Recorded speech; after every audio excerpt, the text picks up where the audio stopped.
Saudara-saudari. Selamat malam semuanya. Malam ini kita akan membahas kesaksian Lukas pasal 5. Saat memulai kesaksian Lukas pasal 5 adalah menceritakan tentang Tuhan kita Yesus Kristus. Datang ke tepi sebuah danau. Danau ini disebut Danau Genesaret, yaitu di tepi laut Galilea. Saat itu orang banyak berdesak-desakan mengerumuni dia. Pada waktu itu, dia melihat dua perahu bersandar di tepi danau. Dua perahu di tepi danau, nelayannya telah meninggalkan perahu untuk membasuh jala. Nah, kedua perahu ini, salah satunya adalah perahu Simon. Yang satunya lagi mungkin perahu Yohanes dan Yakobus. Pada saat ini, Tuhan berkata kepada Simon begini, Bertolaklah ke tempat yang dalam. dan tebarkanlah jalamu untuk menangkap ikan. Lalu, Simon berkata, Guru, telah sepanjang malam kami bekerja keras. Dan tidak menangkap apa-apa. tetapi karena engkau yang mengatakannya, aku akan menebarkan jala. Demikianlah. Petrus dan mereka pun mendayung perahu ke tempat yang dalam. Lalu menebarkan jala dan menangkap banyak sekali ikan. Jalanya hampir. Jala itu hampir karena ikannya terlalu banyak. Hampir saja koyak. Maka, Petrus dan saudaranya Andreas, keduanya merasa wah ikannya terlalu banyak. lalu mereka memberi isyarat. Kepada teman-teman di perahu yang lain itu, katanya, cepat datang untuk membantu. Kita harus menarik jala ikan ini ke atas. Lalu keempat nelayan itu menarik jala ikan ini ke atas. Saat ditarik ke atas perahu, mereka mendapati bahwa jala ikan ini mengisi dua perahu ikan.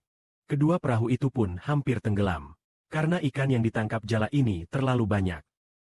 Tetapi kita tahu kemarin malam mereka telah bekerja keras sepanjang malam. Empat saudara nelayan ini. Bekerja keras sepanjang malam. Seekor ikan pun tidak didapat. Tetapi setelah hari terang, Tuhan kita bertemu mereka dan berkata tebarkanlah jala untuk menangkap ikan. Maka dari satu jala ini, mereka mendapatkan begitu banyak ikan.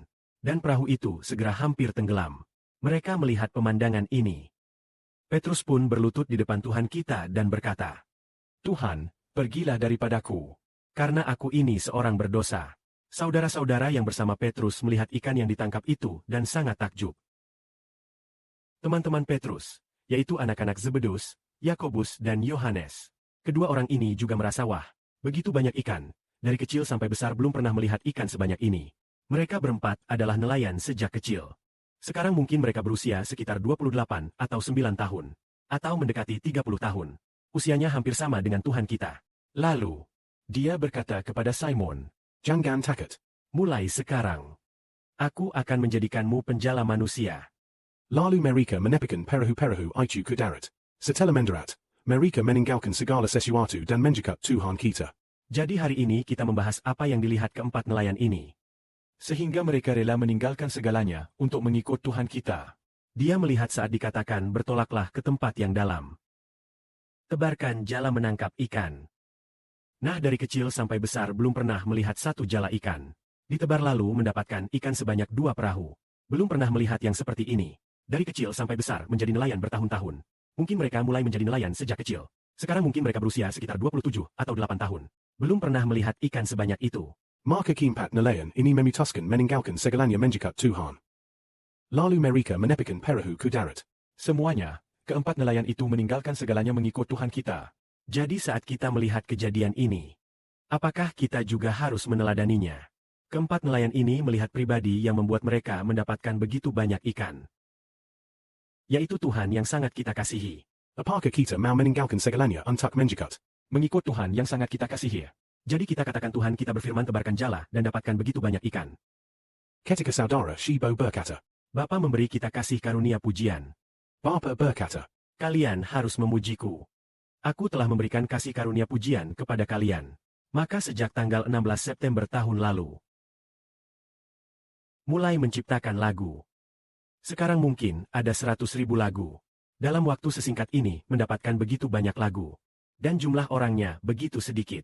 Saudara-saudari, apakah percaya Bapa dan Tuhan benar-benar menyertai saudara 11 Maka sama seperti di zaman dahulu. Para rasul meninggalkan perahu nelayan. Meninggalkan jala dan mengikut Tuhan. Maka di zaman ini sekelompok anak-anak harus meninggalkan segalanya. mengikut saudara 11.